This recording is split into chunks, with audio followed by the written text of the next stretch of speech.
우리 다 같이 사도신경으로 우리의 신앙을 고백하도록 하겠습니다. 나는 전능하신 아버지 하나님 천지의 창조주를 믿습니다. 나는 그의 유일하신 아들 우리 주 예수 그리스도를 믿습니다. 그는 성령으로 잉태되어 동정녀 마리아에게서 나시고 본디오 빌라도에게 고난을 받아 십자가에 못 박혀 죽으시고 장사된 지 사흘 만에 죽은 자 가운데서 다시 살아나셨으며 하늘에 오르시어 전능하신 아버지 하나님 우편에 앉아 계시다가 거기로부터 살아있는 자와 죽은 자를 심판하러 오십니다. 나는 성령을 믿으며 거룩한 공교회와 성도의 교제와 죄를 용서받는 것과 몸의 부활과 영생을 믿습니다. 아멘. 오늘 우리에게 주시는 하나님의 말씀은 요한복음 21장 11절부터 14절까지 말씀입니다. 제 성경으로 신약성경 185면에 있는 요한복음 21장 11절부터 14절까지 말씀, 저와 여러분의 순서로 교독하도록 하겠습니다. 시몬 베드로가 올라가서 그물을 육지에 끌어올리니 가득히 찬 큰 물고기가 153마리라. 이같이 많으나 그물이 찢어지지 아니하였더라. 예수께서 이르시되 와서 저만을 보라 하시니 제자들이 주님이신 줄 아는 고로 당신이 누구냐 감히 묻는 자가 없더라.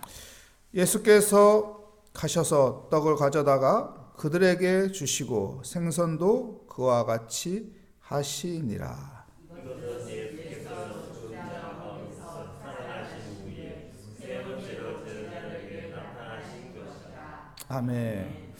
오늘 말씀의 제목은 153마리라는 제목으로 하나님의 말씀을 증거하도록 하겠습니다. 오늘 본문 말씀의 이야기는 예수님이 부활하신 후 예수님이 제자들에게 세 번째로 부활하신 모습을 보여준 장면입니다. 사건입니다. 예수님이 처음 자기 부활하신 모습을 제자들에게 보여준 것은 마가다락방에 제자들이 두려워해서 문을 꼭 잠그고 숨어 있었죠.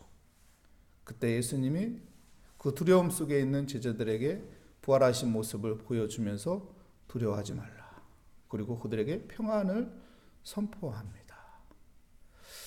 근데 그 자리에 없었던 제자가 있죠. 누구죠? 도마입니다. 도마가 그 자리에 없었어요. 그래서 의심 많은 도마가 무슨 소리냐? 예수님이 어떻게 부활하시냐? 어떻게 다시 살아날 수 있냐? 죽은 자가 어떻게 다시 살아나냐? 내가 예수님의 못자국을 또 옆구리에 창자국을 보고 만져보지 않고는 믿을 수가 없다. 그런데 예수님이 부활하신 모습으로 또 제자들에게 나타나죠. 그리고 도마에게 정말 보여줍니다. 만지게 합니다. 그리고 제자들에게 무엇을 가리키나요? 보고 믿는 것보다 보지 않고 믿는 것이 더 복되도다. 그리고 오늘 예수님이 부활하신 세 번째 모습을 보여주는 날입니다. 예수님의 제자들이 이제 바다에 가서 물고기를 잡고 있어요. 그물을 던지면서 물고기를 잡고 있는데 그물을 힘껏 던졌습니다. 그 그물을 당기면은 물고기가 엄청나게 많이 잡혔는데 한 마리도 안 잡히는 거예요. 여기에도 던져도 안 잡히고 저기에도 던져도 안 잡히고. 근데 주님께서 그것을 보시고 어떻게 합니까? 오른쪽에 던져보세요. 그래서 그 말을 듣고 오른쪽에 딱 던졌더니 이게 웬 겁니까?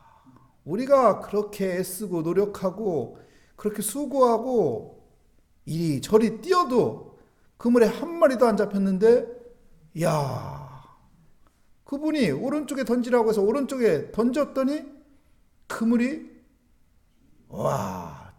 찢어지진 않았지만 찢어질 정도로 많이 잡혔다고 말합니다. 그래서 베드로가 그 그물에 잡힌 물고기를 세봤어요. 그 몇 마리였어요? 오늘 11절 말씀 읽어볼까요? 시몬 베드로가 올라가서 그물을 육지에 끌어올리니 가득히 찬 큰 물고기가 153 153마리라. 백신 3마리라. 153마리예요. 153마리. 모나미 볼펜에 153 써 있잖아요. 153. 모르나요? 모르시는 분도 있네. 모나미 볼펜 사서 보세요. 그러면 거기에 153이라는 숫자가 써 있습니다. 베드로가 잡은 물고기 153마리였어요. 여러분, 여기에서 우리에게 주는 교훈은 무엇일까요? 여기에서 주는 교훈은 바로 자기를 비우는 것입니다. 자기를 비우는 거. 제자들이 물고기를 잡으려고 얼마나 노력했겠어요. 얼마나 자기들이 이렇게 하면 되겠다는 생각으로 이쪽으로 던져보고 저쪽으로 던져보고 했습니다. 근데 안 됐어요. 근데 예수님께서 오른쪽에 던져보세요 했더니 그냥 믿고 던졌더니 153마리가 잡혔단 말이에요. 그 비결은 자기를 비웠기 때문에 그렇습니다. 자기를 비우지 않고 뭔 소리입니까? 우리가 알아서 할 거예요. 내가 알아서 할 거예요. 우리도 고기 잡는 방법 압니다.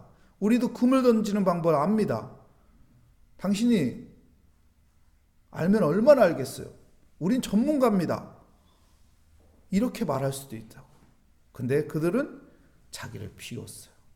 자기를 비우고 네, 알겠습니다 하고 그물을 오른쪽으로 확 던졌더니 그 그물에 153마리가 잡혔습니다. 여러분, 우리에게도 그물이 있어요.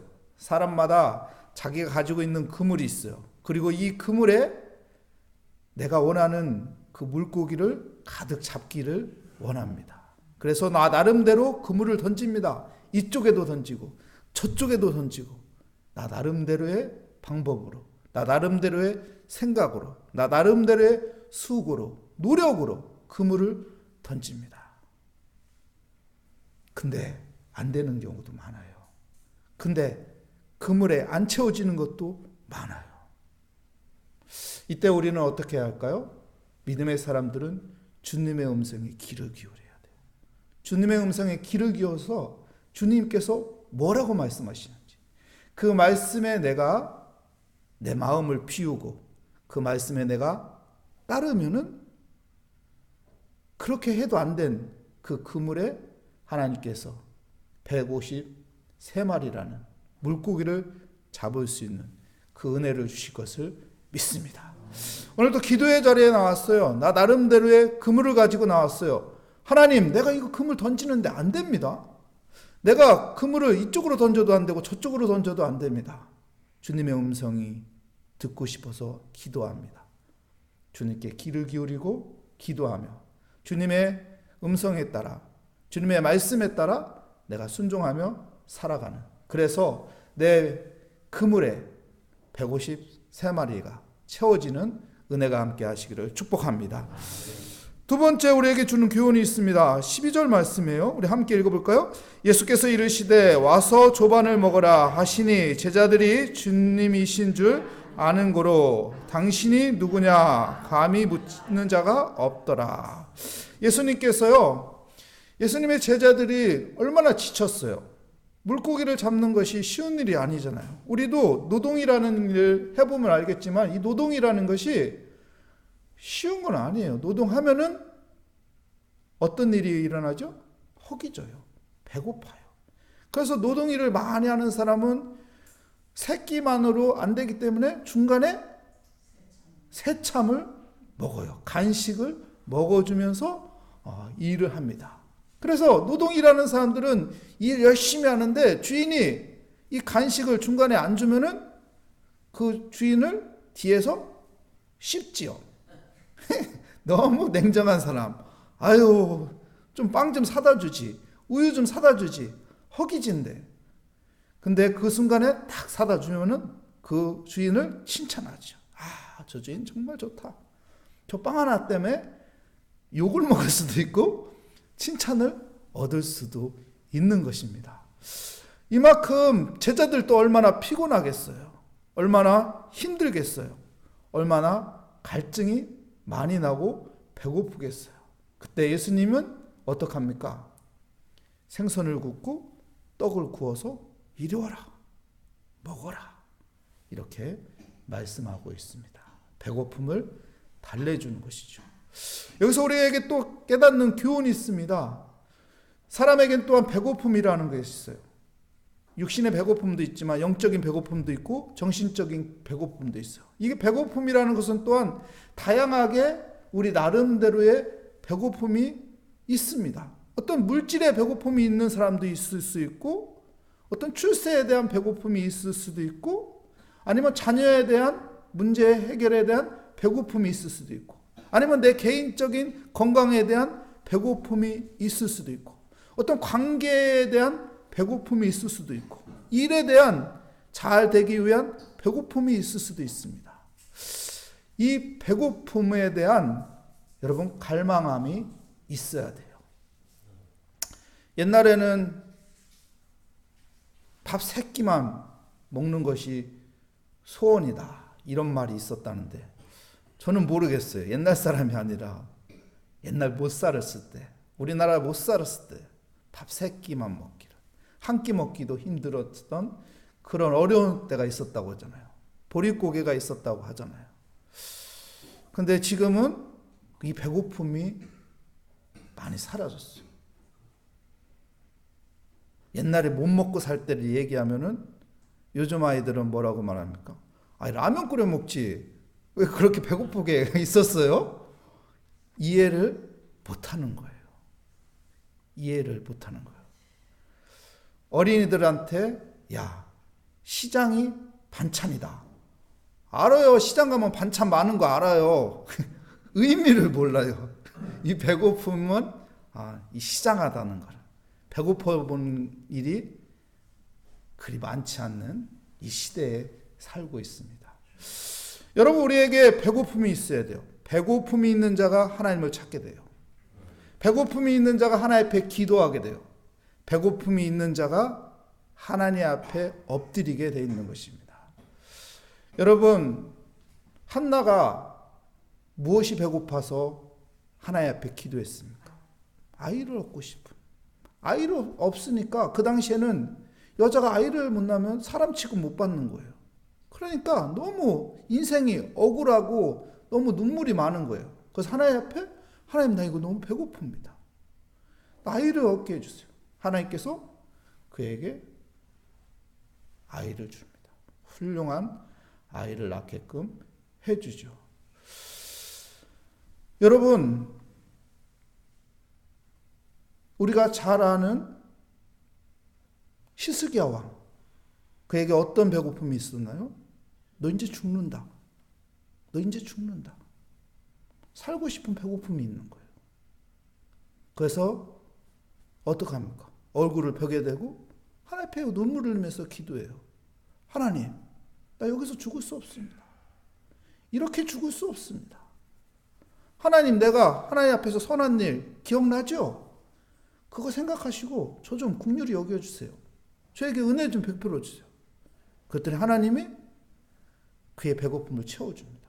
생명을 연장시켜줍니다. 여러분, 우리가 잘 아는 에스더, 그에게 배고픔은 무엇이었습니까? 그 민족이 모든 백성들이, 유대인들이 학살당하는 거예요. 그의 배고픔은 우리가 사는 거예요. 우리 민족이 사는 거예요. 그래서 어떡합니까? 백성들에게 금식을 선언하며 기도하자고 하고, 죽으면 죽으리라 하고 왕을 찾아갑니다. 그의 배고픔은 우리가 사는 거예요. 우리 민족이 사는 거예요. 근데 하나님께서 어떡합니까? 그의 배고픔을 채워줍니다. 주님은 우리의 배고픔을 채워주시는 분입니다. 사랑하는 성도 여러분, 나에게 근데 배고픔이 있어야 돼요. 배고픔이 있어서 하나님 앞에 기도해야 돼요. 그러면 하나님께서는 우리에게 그 배고픔을 채워주시는 은혜가 함께하여 주실 것입니다. 오늘 우리에게 주어진 그 그물이 채워지는, 우리에게 배고픔이 있어서 배고픔을 하나님 앞에 기도할 때 하나님께서 그 배고픔을 채워주는 그 은혜가 함께하는 기도의 자리가 되시기를 축복합니다. 기도하겠습니다. 하나님, 우리에게도 그물이 있습니다. 이 그물을 던집니다. 근데 내 힘으로 안 되는 경우도 많습니다. 그렇기 때문에 나 자신을 비우고 하나님의 음성을 듣고자 기도합니다. 주님 말씀에 따라 내가 순종함으로 하나님 내 빈 그물에 하나님 153마리라는 물고가 채워지는 은혜를 주시옵소서. 하나님 내게도 배고픔이 있는 삶이 되게 하여 주시옵소서. 그래서 하나님 앞에 이 배고픔을 채우기에 엎드리고 기도하여 하나님이 나의 배고픔을 채워주는 그 은혜를 누리는 믿음의 사람이 되게 하여 주시옵소서. 주께 감사드리며 우리에게 은혜 베풀어 주시는 주님을 바라보며 예수 그리스도의 이름으로 기도합니다. 아멘. 하늘에 계신 우리 아버지의 이름을 거룩하게 하시며 아버지의 나라가 오게 하시며 아버지의 뜻이 하늘에서와 같이 땅에서도 이루어지게 하소서. 오늘 우리에게 일용할 양식을 주시고 우리가 우리에게 잘못한 사람을 용서하여 준 것 같이 우리 죄를 용서하여 주시고 우리 시험에 빠지지 않게 하시고 악에서 구하소서. 나라와 권능과 영광이 영원히 아버지의 것입니다. 아멘. 하나님은 우리에게 은혜를 주시는 분입니다. 하나님은 우리에게 부족한 것을 채워주시는 분입니다. 우리 하나님 앞에 믿음을 가지고 우리의 기도 제목을 올려드리며 주께 기도하며 믿음으로 기도에 응답을 받는 또한 기도의 자리가 되시기 바랍니다. 우리 함께 기도하겠습니다. 하나님 아버지 감사합니다. 오늘 또 믿음이 있기 때문에 하나님 기도의 자리에 나왔습니다. 하나님 나 자신을 비우고 주님을 바라보게 하여 주시옵소서. 주님의 말씀을 붙잡게 하여 주시옵소서. 주님의 음성에 따라 내가 순종하는 삶을 살아가게 하여 주시옵소서.